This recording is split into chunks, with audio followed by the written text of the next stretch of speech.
If you've been keeping up with City Girls star Young Miami, then you already know she's been catching a lot of heat over that whole Diddy situation, but she's been handling it calmly, even going on her podcast, Caresha Please, to share her side of the story, making it clear that her experiences with Diddy were nothing but positive.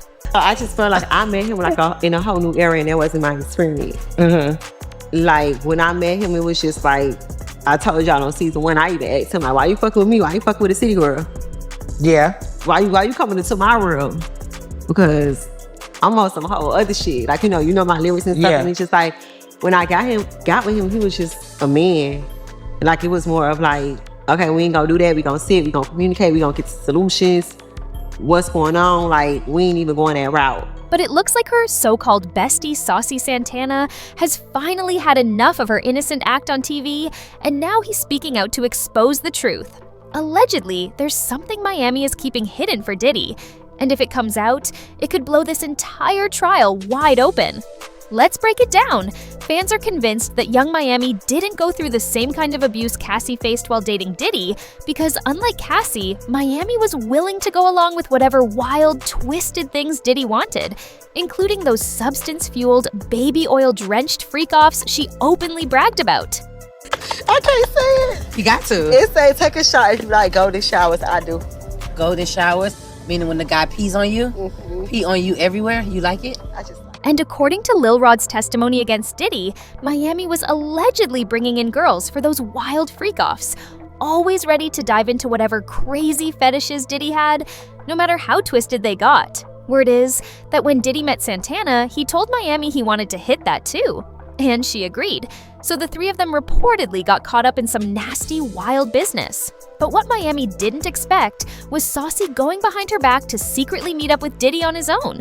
Now, if you know anything about Diddy and Miami's messy roller coaster relationship, you know she doesn't play when it comes to him. She's always wanted that top spot, even though she knows Diddy was never going to stay loyal to one woman. That's exactly why Young Miami always ends up beefing with Diddy's other women. Y'all remember when she lost it over Diddy hanging around with Gina Hueen? That drama started when Diddy posted a picture of him gently kissing Gina on the cheek, which sent Miami into a rage. She hit social media and posted, "Somebody please give this beast some attention." Gina fired back with a post of her own saying, "If anybody is seeking attention, B, it's you." Miami clapped back again with, "Attention B, I am the attention. Let's be clear. Notice me, AB. B, go sit down. We see you. Relax. It's okay. You've been around, just around for years, waiting on this moment. If he can't make you famous, B, I don't want the last laugh." Gina didn't let up either and responded, "Suck my D, I don't give an F. Why you so pressed, mama? Thought you was a city girl." And you'd think that would have been the end of it, but it flared up again when Diddy announced the birth of his daughter, Love Sean Combs, with a 28-year-old cybersecurity analyst named Dana Tran. And no one's sure if Miami was more upset with Gina or with Diddy for having affairs and a secret baby while publicly claiming he loved her and had marriage intentions. But child, she completely snapped. Miami dragged Gina again, saying, "You've been down bad ever since I came into the picture. You've been crying for a baby for 10 years. You've been around just to eat, and when you feel like it, you a eater. You the same bee that was crying on Tasha K about wanting a baby. Poor Sushi. You want a baby? B, I got a career. You a certified freak. You haven't heard from Diddy since the awards, reminiscing on abortions. Let that hurt go, Chun-Li. If I wanted you to eat me, Diddy would have had you on your knees. You an eater." And did you catch that last tweet? With everything now coming out about Diddy and the disturbing things he was forcing people to do, it's starting to look like Caresha might have been involved too. There was even a rumor floating around at one point that Diddy got a young woman pregnant, and Miami allegedly bullied her until she miscarried, though that's never been confirmed. Still, Miami has always bragged about how special her relationship with Diddy was. One time she even said nobody had any idea what they really had going on, and that came right after her whole beef with DJ Academics, who called her Diddy's side piece. Academics also joked that Saucy Santana was getting hit by Diddy like a school teacher breaking up a fight between two kids. Eventually, Diddy stepped in and posted on X, "Young Miami is not my side chick. Never has been, never will be. She's very important and special to me, and I don't play about my shawty. I don't discuss things on the internet and won't start today. And to this day, nobody really knows what shawty meant. But according to Lil Rod's testimony, that special relationship allegedly involved Miami helping Diddy set up those freak-offs and even helping him transport that pink candy.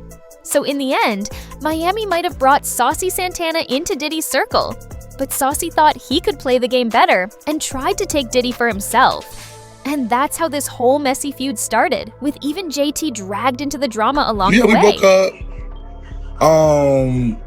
I think Santana is the way he moves is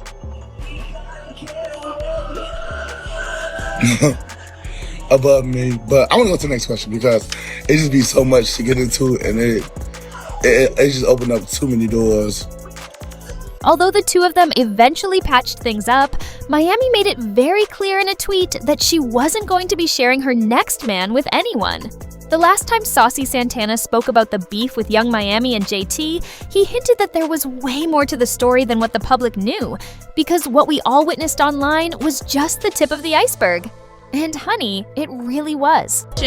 We see you on Twitter tweeting everything. So like I want to say like a good 2-3 months ago was the whole situation. You, Carisha, JT, y'all kind of squashed it. So everything's still good. What's up with the trio? Yeah, you know, like that's like, you know how like when you friends but you family. Okay. So you know what I'm saying. What a lot of people don't know is we kept it P for a long time. So it was always behind the scenes stuff that y'all didn't know, and that that wasn't never to the forefront, because real friends just don't do that. You know how I could be beefing with my homegirl. Me and Carisha went like 4-5 months without talking. The world never knew until it was time for a damn birthday post. But you know how you used to go through shit with your people and everything is on the internet. So even the little splash that y'all did get on the internet, that was nothing. So it's all good compared to how we got on the phone and say, snatch your wig off. It was just some family things. That was it. According to sources, even though they tried to play it cool during that recent interview on Miami's show, Kersha Please, things between Santana and Carisha haven't been the same since the Diddy trial began. Word is, Santana feels like Carisha sold herself out to Diddy for sugar money, and in the process, completely destroyed her own career. You ready for the smoke? I'm ready for the smoke. Is you ready? Bartender, can we get a Carisha, please? And I feel like everybody wants to know just these days, how are you? I ain't bring us this far to go back. When all of these allegations and lawsuits came apart, why didn't you speak? I said I was going to tell my truth. What was your experience like, dating him? I don't really feel like you addressed everything. Talk, Cole. In the meantime, here's what folks online have been saying about the whole situation. Something tells me Young Miami brought Saucy around because Diddy's never been about exclusive relationships. And honestly, he likes men just as much as he likes women. Saucy's on Love and Hip Hop Atlanta, now clearly looking for a male sponsor, and Miami was basically just used as a cover for that. People been saying Saucy was the real prize here. They were besties, and Diddy's always been on that weird timing. But now the real question is, what do you think? Was Saucy Santana the prize all along? And now that things are tense between him and Miami, what do you think he's about to reveal? Drop your thoughts in the comments, and don't forget to hit that like and subscribe button for more content like this.